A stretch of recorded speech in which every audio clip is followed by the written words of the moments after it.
Good afternoon and happy Thursday. I'm Lauren Coleman, holding down the fort today with my girl Stacey Spivey. Yeah, we're happy to be here, and we're happy that you're joining us here on the 4 to 5 on WFMY News 2, Fire Stick, Roku, and the News 2 app for your TV, phone, or tablet. A lot of ways to watch us. A lot of ways to watch us. We're also on Facebook too, so make sure you join the conversation. But new at 4, Governor Roy Cooper grants clemency to 3 offenders who were sentenced as juveniles.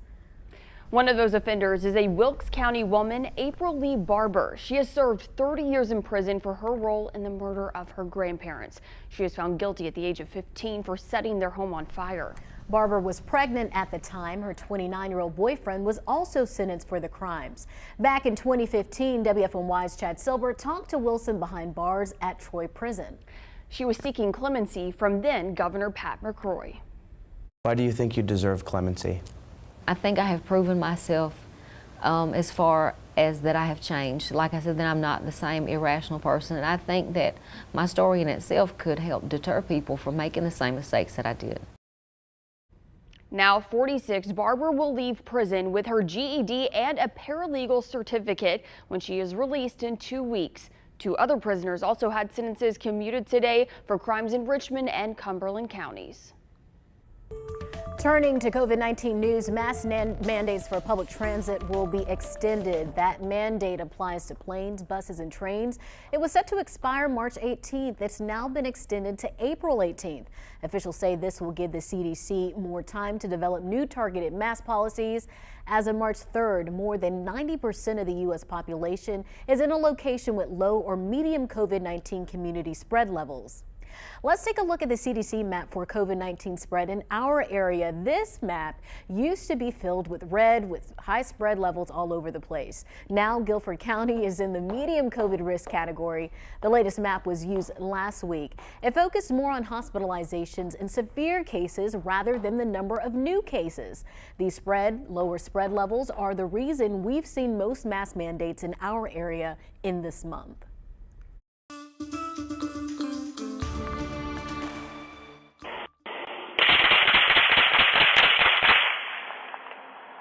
A doorbell camera in Reedsville capturing the moment gunshots break out late last night in Reedsville. Police say someone fired shots at a home on Lyle Street around 10:15 last night.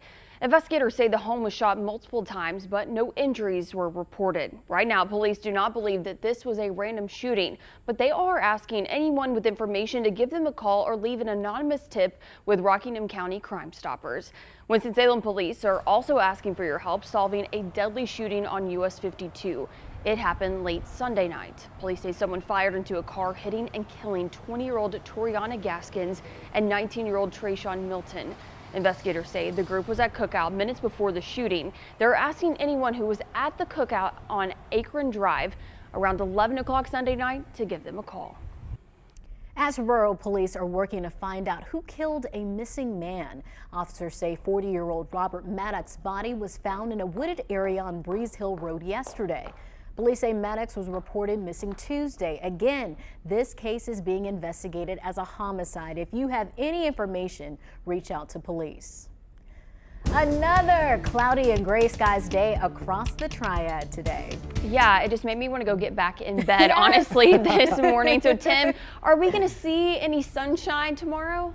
Well, it's funny you should ask. You know, just in the last 15 to 30 minutes, we've seen some sunshine break out right here in Greensboro. And this is kind of a preview of what we can expect going into our Friday. So finally busting out those clouds and getting back to some more sunshine, even if it is brief. Temperature's still cool out here. We're around 48 degrees in Greensboro. The foothills have seen sunshine for a couple of hours now, so you're in the 50s from Winston to Mount Airy, Walnut Cove up there in Stokes County at 53. Still cooler, of course, where it's been more cloudy out to the south and to the east. Radar, we had a sprinkle or two earlier on. That is over with at this time, and we're going to have a cold night of weather, getting down into the mid-30s early tomorrow. So prepare to bundle up. It'll be a cold start to your morning, and you might have to deal with a little bit of fog. That's how I see your Friday starting out. That fog, though, it's temporary. We'll get sunshine for the middle of the day, upper 50s around lunchtime, low 60s for the afternoon. I'll put it this way. Tomorrow is the nicest day in the next couple.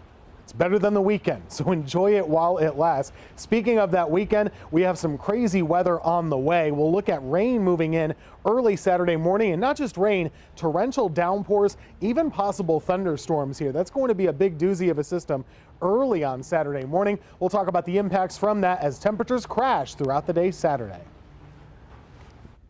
Tim, thank you. Now let's get to your 4 to 5 roundup. Today, Governor Roy Cooper stopped in Forsyth County, meeting with school leaders and students and discussing the perks of the Longleaf Commitment Grant. This grant allows high school graduates to attend 2 years of community college for free. Derek Vance is a freshman at Forsyth Tech and received that grant. We could afford to go to college, but this definitely takes a lot of financial burden off of us. It allows people to work, as they go to school as well. We're tracking some major improvements in local COVID-19 numbers. This graph shows the percentage of tests coming back positive in Guilford County. The majority of our recent numbers have been well below the red line, which represents the county's goal of 5%. On Sunday, the county even recorded a 2.1%. We haven't seen a number this low since early July of last year. Consider this, just a month and a half ago, the county reported an all-time high of 33%.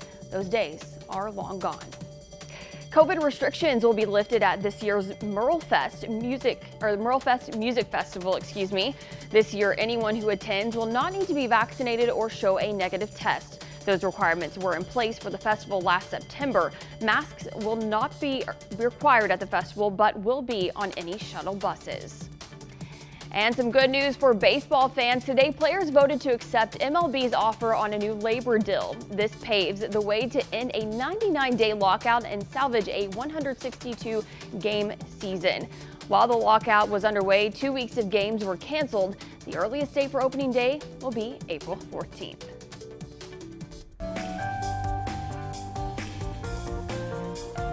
Ring the bell. A Reedsville family is celebrating after finding out that their daughter is now cancer-free. 7-year-old Leah Davenport was diagnosed with a rare form of bone cancer last year.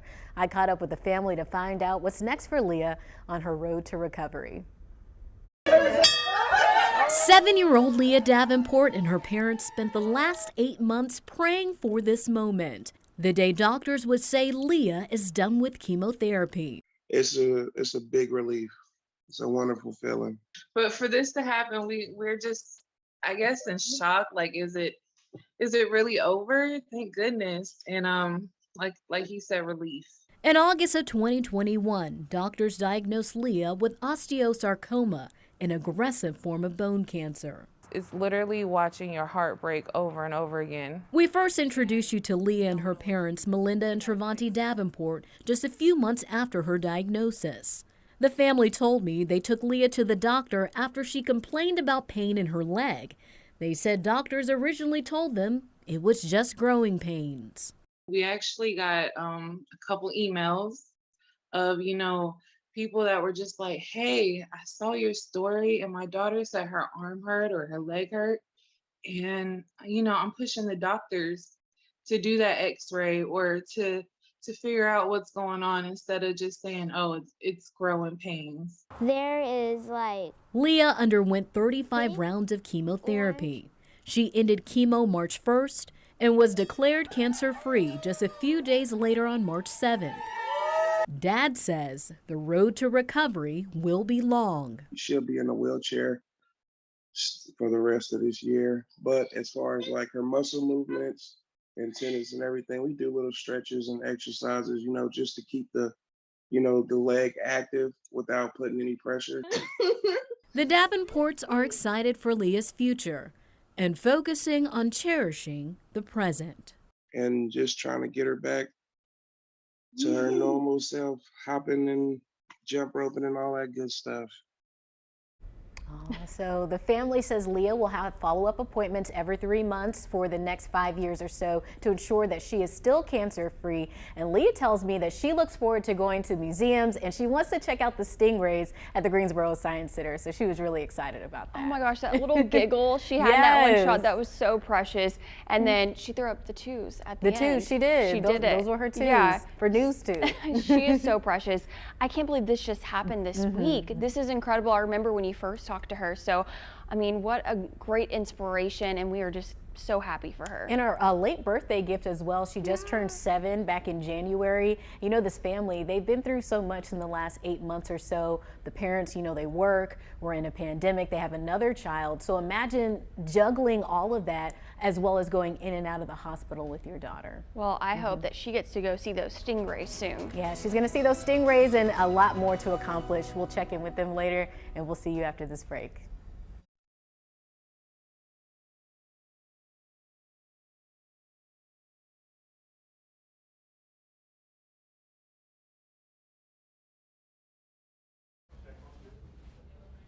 Mic check, Jalen. 1, 2, 3, 4, 5, 6.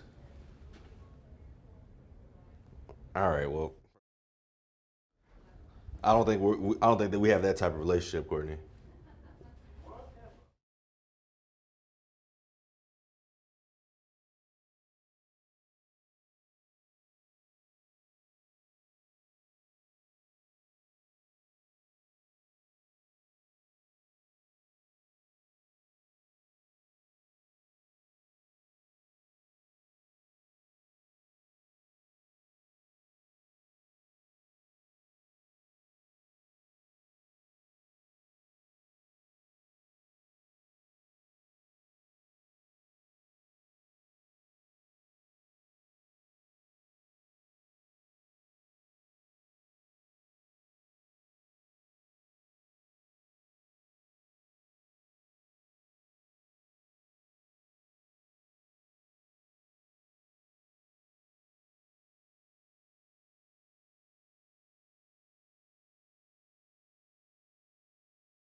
Do you remember when you first discovered what you were passionate about? Well, one Weaver Academy senior has turned his passion for classical guitar into a once-in-a-lifetime opportunity.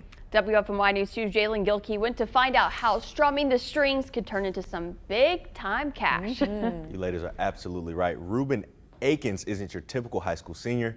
Not only is it part of the guitar studies program at Weaver Academy, but he's one of the very best high school guitarists in the country. Strangely, now that I think about it, most people don't start off playing guitar with classical guitar, but that's kind of what I did, and because that's just what interests me the most when I first started playing. Ruben Akins has been playing the guitar for just about half of his life. I practice a lot, and I put a lot of work in, and even when I'm not practicing, it's like playing guitar, it doesn't always have to be practicing. It's just like, I just want to have some fun. Like, it both occupies like what I do for fun and what I do for like working on stuff at the same time. And all that hard work has landed Ruben in the semifinals of the James Stroud Classical Guitar Competition. The winner walks away with $10,000. It boosts my spirits a little to know, like, okay, I can do that. It gives me support to know that I'm at least good enough to be able to be considered in the top 14 in the nation. Even if he hadn't made it this far in the competition, Ruben's teacher, Mr. Louis, says he already knew Ruben was one of a kind. He's a real storyteller, which makes people wanted to listen to him play. And I think he's a uniquely musical, individual. But Ruben told me even if he wasn't being recognized as one of the best guitarists in the nation, it wouldn't stop him from doing what he loves. It's just one of those things I like doing. So like, even if I didn't go to school and play guitar at school, and we just didn't enter competitions or anything, I would still like playing guitar because it just makes me happy. It's fun. I'm sure that you can play too. So from now until June, Ruben will be fine-tuning his guitar and prepping for the final round of the competition. He and 13 other students will put on one final performance at the Cleveland Institute of Music. So let's wish Ruben luck, and hopefully he can bring that $10,000 back home to Greensboro. Yeah, good luck to him. We hope he brings it back. Well, in today's U-Day moment, Coach Lamont shares a story on the power of positivity in the midst of tough times.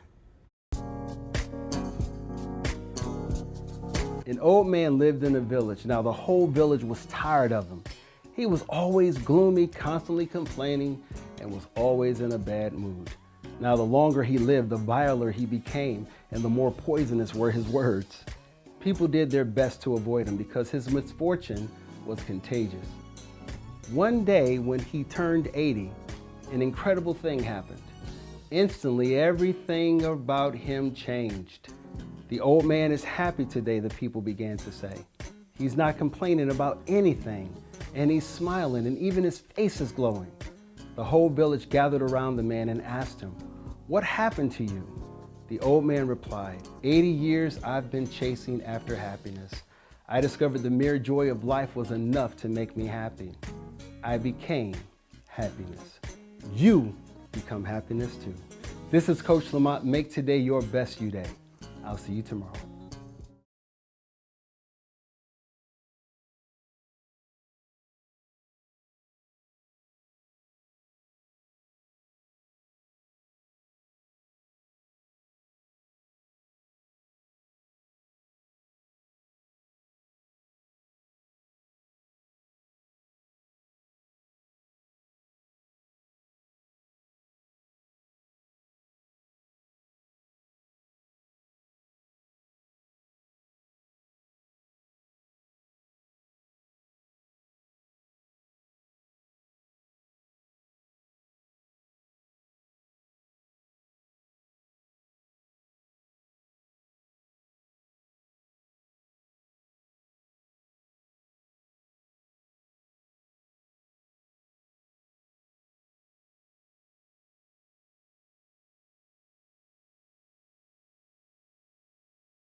All right, welcome back. A decent afternoon. Right now it's a little cool for sure, but we will not have any more rain or sprinkles, and even the clouds are starting to clear out. Notice everything pretty quiet across the southeast right now. We're actually heading toward a pretty nice day for your Friday. One thing you'll notice though, it's cold tomorrow morning, starting out in the 30s. Clouds shouldn't be too big of an issue. We'll have decent amounts of sunshine and a good chance to get up to right around 60 degrees.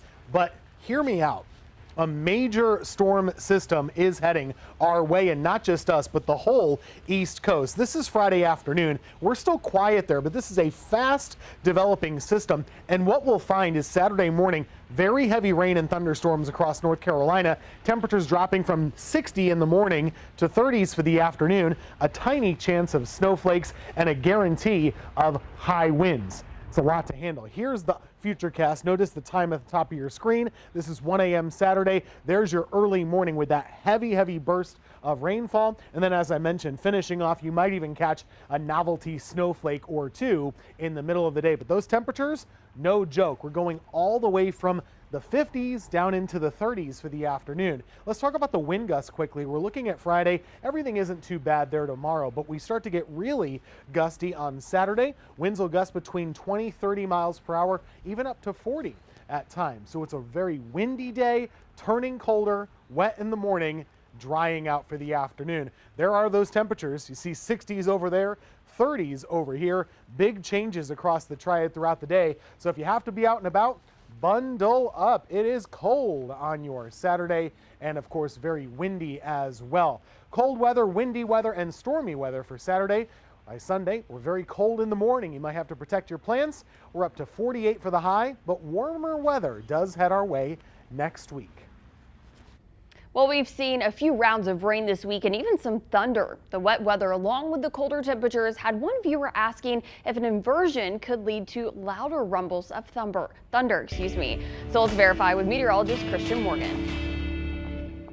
Well, it's a question that I got from a viewer earlier this week that said, is our thunder louder this morning because of maybe a temperature inversion? So let's dig into it here. And first we have to explain what a temperature inversion is. So typically, air temperature decreases in height as you go higher up in the atmosphere. But when you have a temperature inversion, there's a layer of warm air that sits over top of our layer of colder air at the ground. And anything, whether it's thunder or whether it's a car crash or maybe even a bird chirping out in the woods, if there's an inversion, it can make that sound actually sound louder and can actually make it linger for longer. So it actually can make those rumbles of thunder sound like they last for several seconds, or make that bird chirping out in the woods or whatever else is happening sound louder and last longer. So yes, we can verify that a temperature inversion does make thunder sound louder.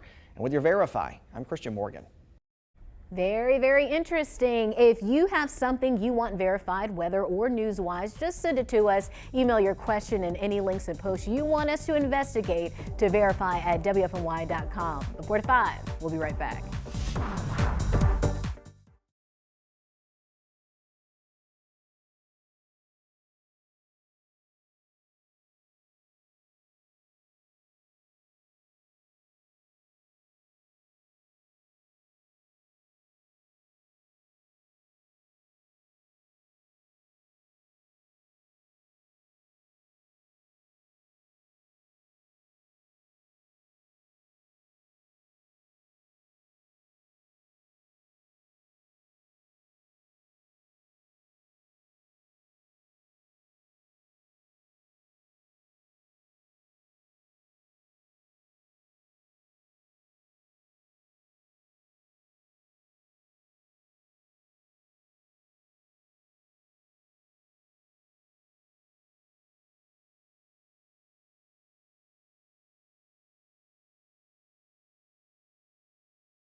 He's gone.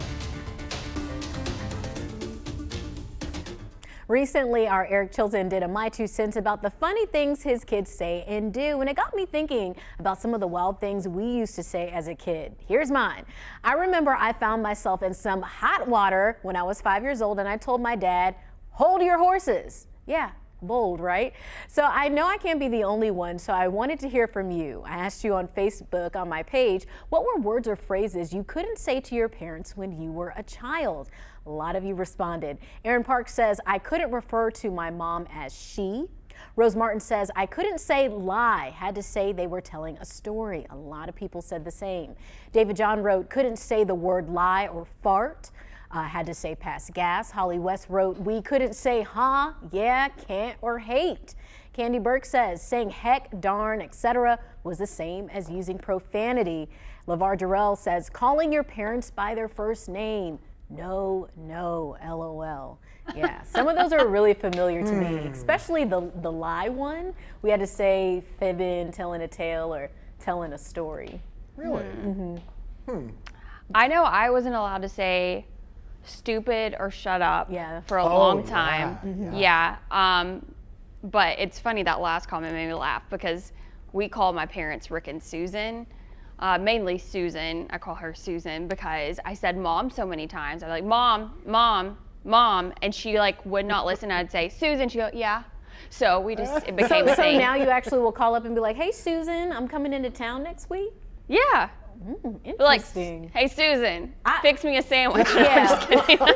Oh my gosh. All I remember is like if we were getting a talking to, right? If we did anything wrong and they said something to me or my brother, if we responded with anything, that was a big no-no. You don't respond, you just, that's it. Yes. No talking back.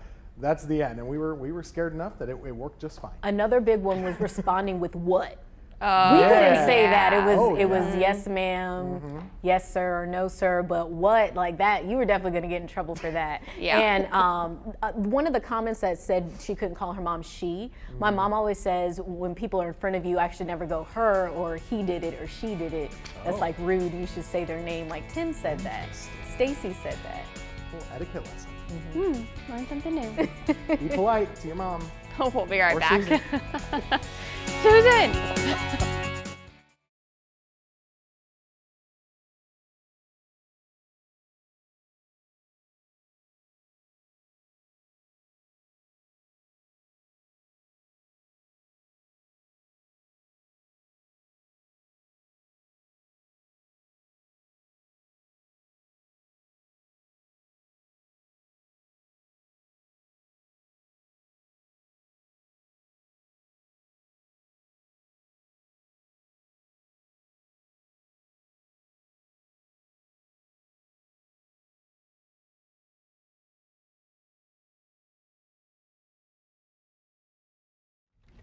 Hey, ice cold milk and an Oreo cookie, they forever go together like a classic combination.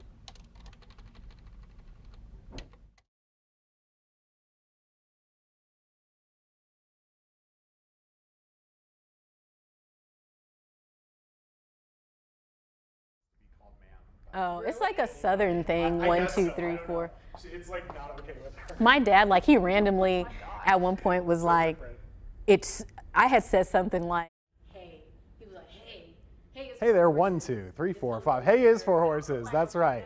1, 2, 3, 4, 5. My parents didn't care if I said yes ma'am and no ma'am, sir.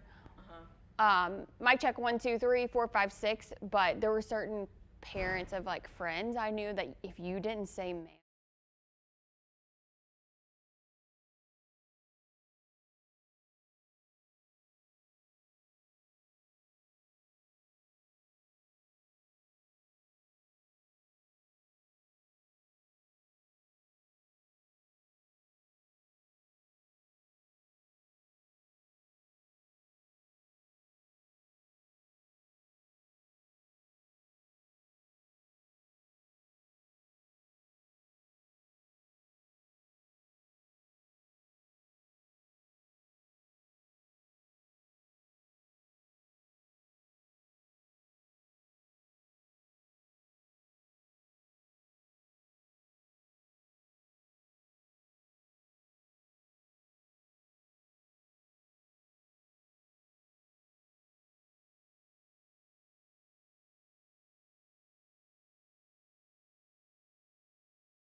afternoon and happy Friday Eve, like we like to call it. I'm Stacey Spivey here with Lauren Coleman. Welcome to the party here on the 4 to 5, whether you're watching at home on WFNY News 2, Fire Stick, Roku, and the WFNY News 2 app. Well, we have a lot to talk about. One of the big things buzzing right now, the cost of just about everything keeps going up.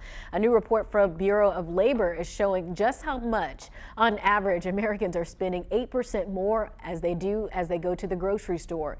Just listen to some of these price hikes. Overall food prices are up nearly 8%. Bacon is almost 19% more than it was last year. Of course, the reason for much of this inflation is gas prices. It's costing more to get the products to stores. And turning to gas prices, they inched up once again as the Russian invasion in Ukraine rages on. After a day of holding steady, gas prices around Greensboro jumped.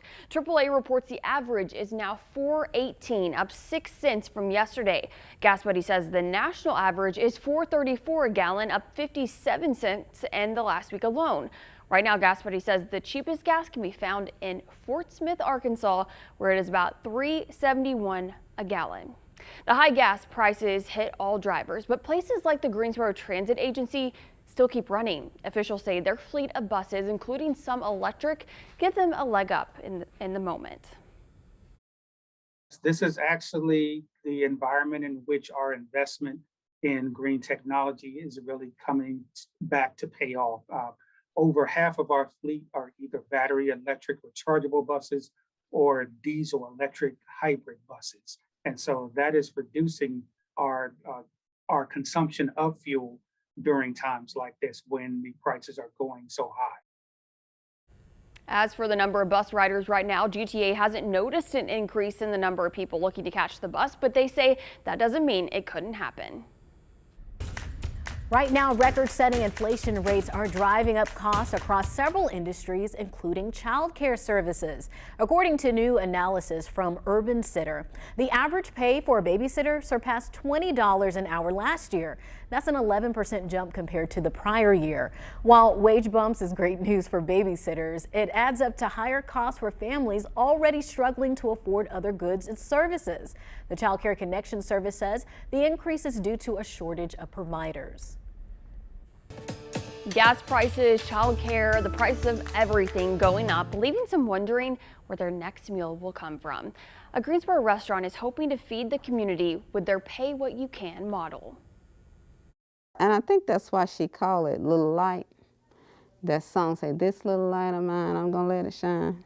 A light you can find at this restaurant off Yanceyville Street in Greensboro. It's a labor of love. The children's gospel song, the inspiration behind Little Light Bread and Soup Company's name and mission, shining a light in the community while also serving up classic food.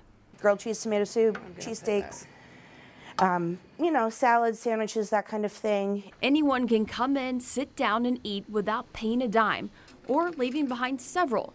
Just whatever they can afford.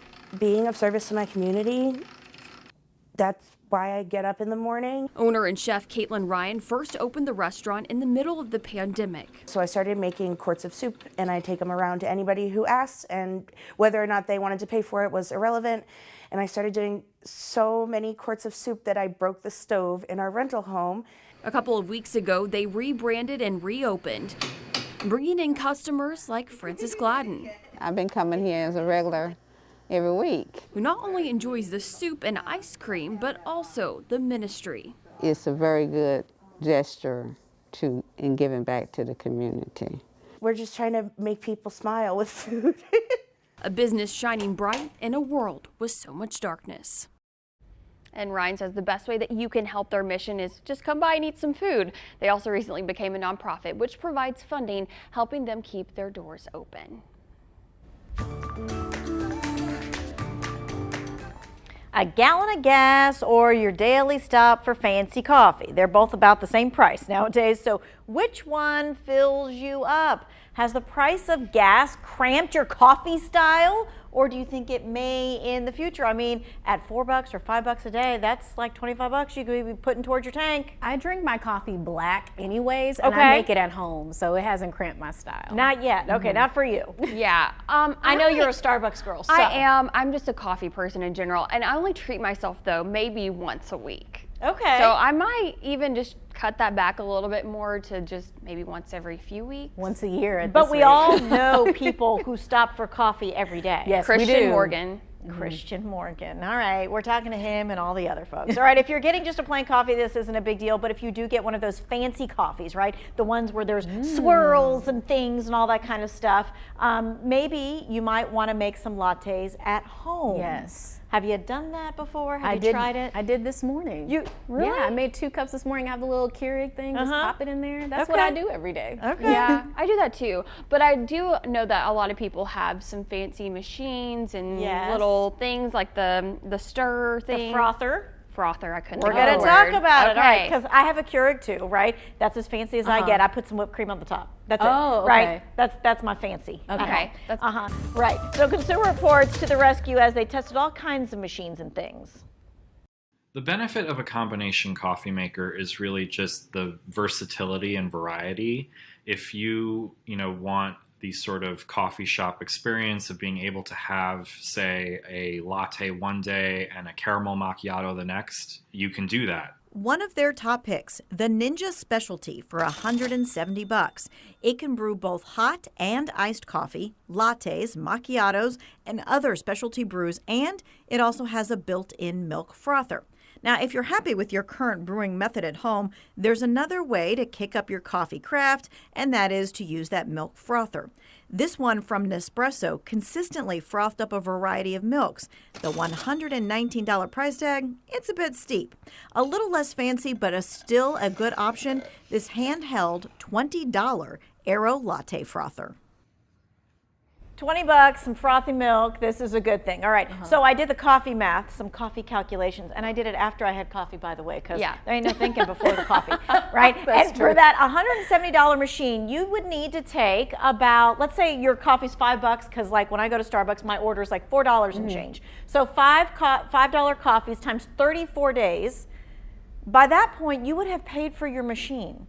And just think that coffee then no longer costs you anything, right? Except for the actual beans themselves. Yeah. The coffee doesn't cost, and so that machine would pay for itself. And then, I mean, you wouldn't have to tip anyone unless you want to tip yourself.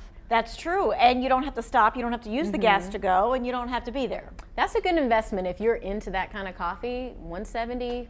That's not too bad if you break it down that way. If you break it down like that. All right. Now, you may not be sold on it now, but we'll see what happens as prices go up and if they stay up. Tim? But either way, you still have to drink the coffee. Otherwise, we're all going to be grumpy, and no one's going to be happy about that. Let's talk about the clouds, which might be making you a little weather grumpy today, right? We've had plenty of those so far, and they're kind of hanging tough. We had a peak of sunshine within the last hour. That's now been gone away. We're seeing the clouds yet again. Temperatures are still stuck in the 40s by and large across most of our area. Let's look at those temperatures very quickly. 50s to the west, 40s to the east. Why is that? Well, it's been cloudier here, and it actually has been a little sunnier in the west today. That's the small difference for our temperatures. Rain, well, we had a brief shower earlier. That's gone. Low temperatures tonight are going to be cold. We get down into the mid 30s, so be prepared to start your Friday on a cold note. Heavy coat for the morning. Patchy fog could happen as well. But the good news, sun will come back. We're actually warming up into the 60s for Friday afternoon, or right around there. Let me show you how it happens. Again, maybe a little fog early throughout the day, then scattered sunshine mixed with a few clouds. The rain is really a Saturday issue. It could arrive Friday evening, mostly light at first, but take a look. This is early Saturday morning. This will wake you up. It is heavy rain. We could have thunder, maybe even some strong thunderstorms. And yeah, take a look. That's snow in the mountains. Cold air is whipping in here, and our temperature on Saturday is going to fall throughout the day with winds gusting up to 40 miles per hour. Wouldn't even shock me if we have a couple of wet snowflakes that mix in by your Saturday afternoon. Bottom line, it's a wild weather day, a good day to stay inside to start your weekend. Those are your wind gusts. Oh yeah, it's going to be a wicked day of weather. Sunday looks a little better. We'll see sunshine and temperatures in the 40s. Don't forget, you're going to have to set those clocks ahead. Sunset on Sunday will be 7:25. Next week looking spring-like and a little warmer with some sunshine. That's your forecast. We'll come right back after this.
Batman has his fair share of pressures, from saving Gotham to now saving movie theaters. The Caped Crusader delivered a punch at the box office this week, giving a glimmer of hope for the entertainment industry still trying to bounce back after COVID.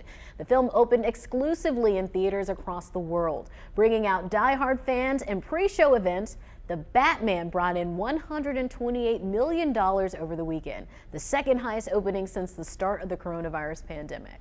So far, people are really loving this new version of the Caped Crusader, but that could all change in this week's edition of News 2's Reviews. Here's photojournalist Manning Frank's highly anticipated vote on director Matt Reeves' film, The Batman.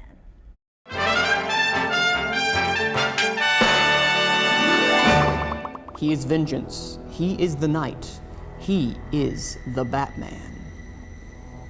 Okay, yes, you heard me right. We have another Batman feature film out in theaters. And also, yes, there seems to be an oversaturation of superhero films on the market every single year. Yet, unlike any of those films we've seen before, the Batman stands apart from superhero tropes and traps by branching out into the genre of detective noir.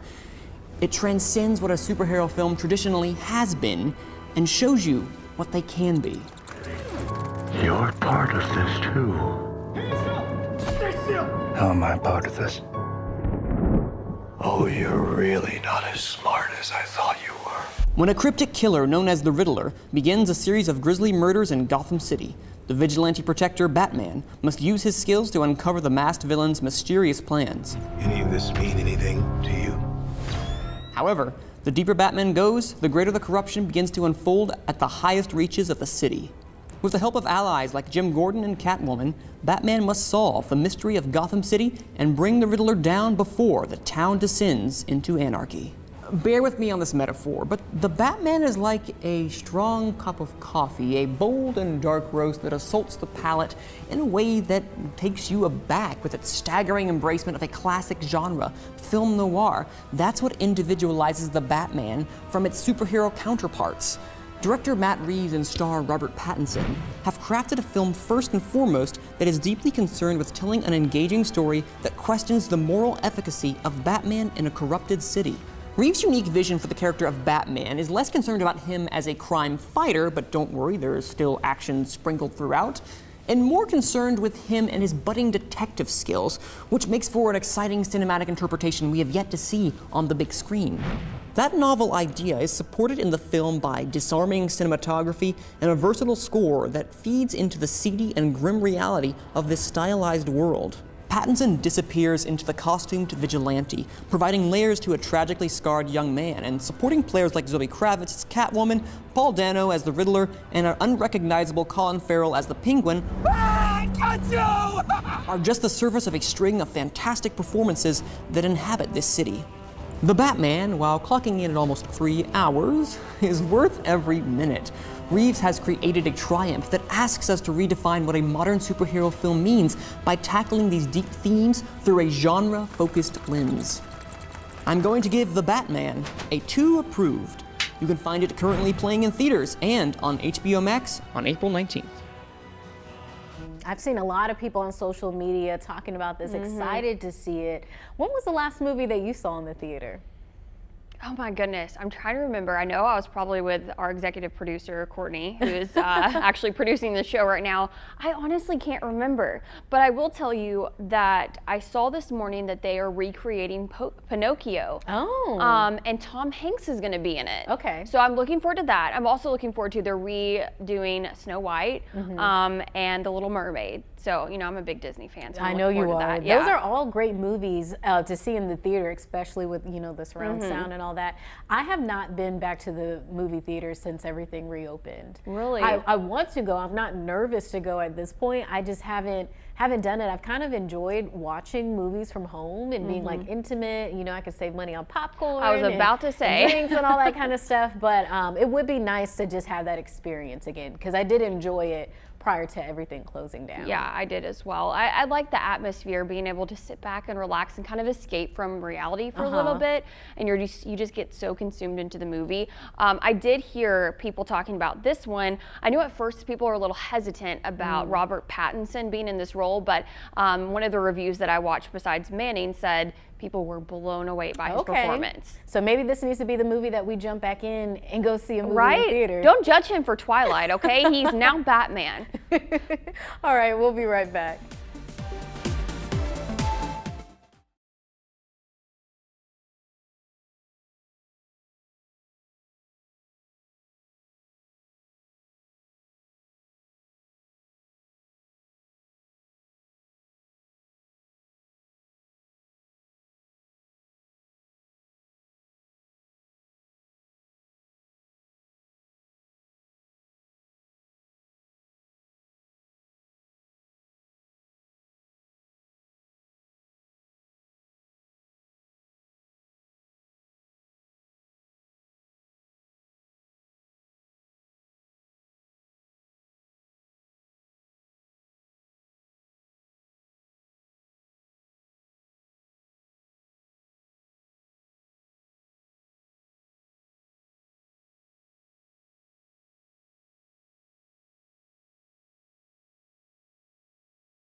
Hey, welcome back. Some quiet enough weather for now and really for most of tomorrow before we go into the weekend, but kind of bad timing this week. Some of the worst weather of the week is going to be coming up for the weekend itself. Let me show you what's going on. We have chilly high pressure to the north. That's what kept us cool today and created some of the clouds as well. As it shifts away, we'll have an opportunity to warm up tomorrow. Some clouds, but plenty of sun as well. Upper 50s to low 60s for your high. Look at this system though. It rapidly develops on Saturday. We are looking at rain, possible thunderstorms, high winds, mountain snow, falling temperatures, a hard freeze for Sunday morning. That's a lot to talk about. Let's show you in a closer picture. This is around 1 in the morning on Saturday. We start to see that rain moving in, becoming very heavy, maybe waking you up. 3, 4, 5, and 6 in the morning. There could be also some strong thunderstorms with that. Now notice the temperatures, 50s, 40s, 30s, 20s. So we'll be falling throughout the day, and you say, well, gosh, could we fall quick enough that maybe we get a snowflake or two? It's possible. I don't think it's super likely here. It's much more likely in the mountains, but wouldn't shock me if we have a brief snow shower midday Saturday. The bigger deal will be these wind gusts, kind of like Monday. It'll be basically windy all day long across the area, and there are those dropping temperatures. I reiterate, it is still way too early to start your garden, to go ahead and plant for spring, because cold weather can still happen, and it will happen this Sunday. Don't forget to set those clocks ahead. Today is National Pack a Lunch Day. I asked you on my Facebook page what you typically do for lunch. Do you pack one, go out to eat, or just skip it altogether? Bobby says he goes out to eat. Kim actually posted a photo of kids and said, whatever leftovers I get after feeding these two. I used to take my lunch every day as a teacher. Nancy says she usually skips it. Melinda packs her lunch. Debbie says she cooks at home most of the time. Brenda also fixes it at home. And Michelle says that she skips it. So I typically bring my lunch every day. I try to. Sometimes I just don't have time, so then I rush to work and I go grab a salad from Harris Teeter or something like that. What about you guys? I bring my lunch 90% of the time because I do like prep my meals on Sunday to eat throughout the week. But, you know, occasionally I'll run out and grab something every now and then. So. And Tim, your lunch is kind of at a weird time, right? My lunch is at dinner, basically. I'll tell you what, I am a big proponent of leaving your workspace for lunchtime. If you're able to. I don't want to get in trouble here because I know some people have to work through their lunch, but if you can, even if you bring the lunch, at least leave your desk, leave your workspace, and take a little mental break. I like going out to grab it, but it's not the cheapest thing to do, so that depends on the monthly budget. But if you can take that mental break, I think you're happier for sure. Especially now, people are definitely probably going to be bagging the lunch with all these gas prices and rent prices and everything going up. So. Oh yeah, I think so. leftovers are becoming my best friend. Yeah. I would say to both of you, you know, we have some lovely chairs out here in the weather garden. Once the weather starts to get nicer, there's usually no one here if you want to have your lunchtime outside. You want us to eat with you, Tim? Sure. All right, we'll be right back after this break. Coming up tonight on WFLY News 2 at 5, a Waffle House employee serving breakfast and warming the hearts of his community. We'll introduce you to a Thomasville worker who went viral for stepping up and serving customers day in and day out. We'll be right back.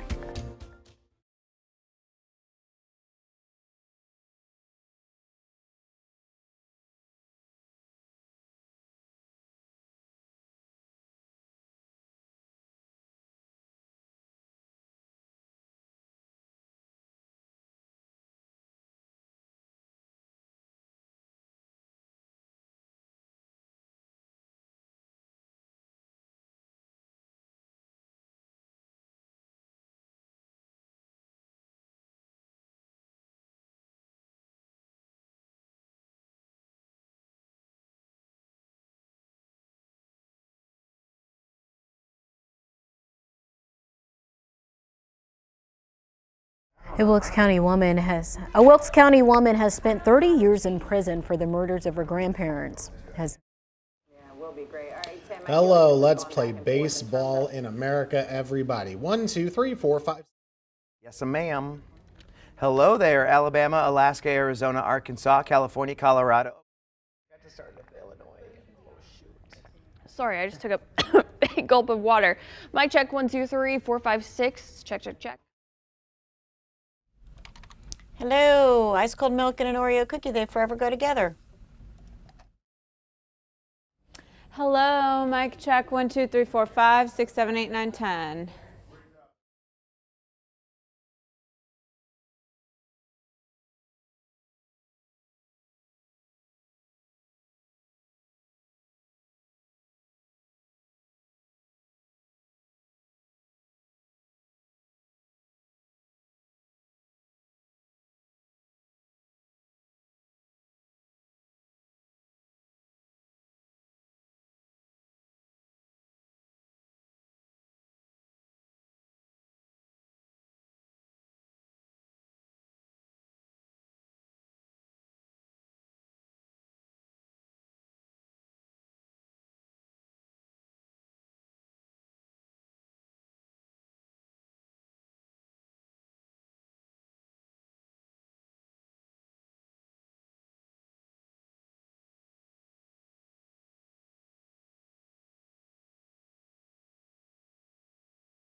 This week is a big one for my family. It's the week my niece Charlotte is celebrating her first birthday. She's my first niece, my sister's first child, my parents' first grandchild. Needless to say, she's been pretty spoiled during this special week. Look how cute she is in her little tutu for her 12-month picture. Over the years, friends have posted all sorts of these unique monthly updates of their own kids. They're all over social media. But I don't think I appreciated them as much until little Charlotte came along. I look forward to that monthly picture to see how she's grown and developed. I think it's especially important since I live so far away. I really only get to see Charlotte on video chats with my sister. My favorite part of those calls has happened over the past couple of months where it seems like she actually recognizes me. She smiles and my sister says she tries to grab at the phone. That's impressive considering I haven't actually seen her in person since Christmas. They always say you never know how you'll act as an uncle, an aunt, mom, or dad until it actually happens. I understand that now. It's quite a treat to know we're helping a tiny human grow into a loving member of our family. Now we wait for her to start walking. That'll certainly be a new adventure. That's just my 2 cents and your 4 to 5. WFMY News 2 at 5 starts right now.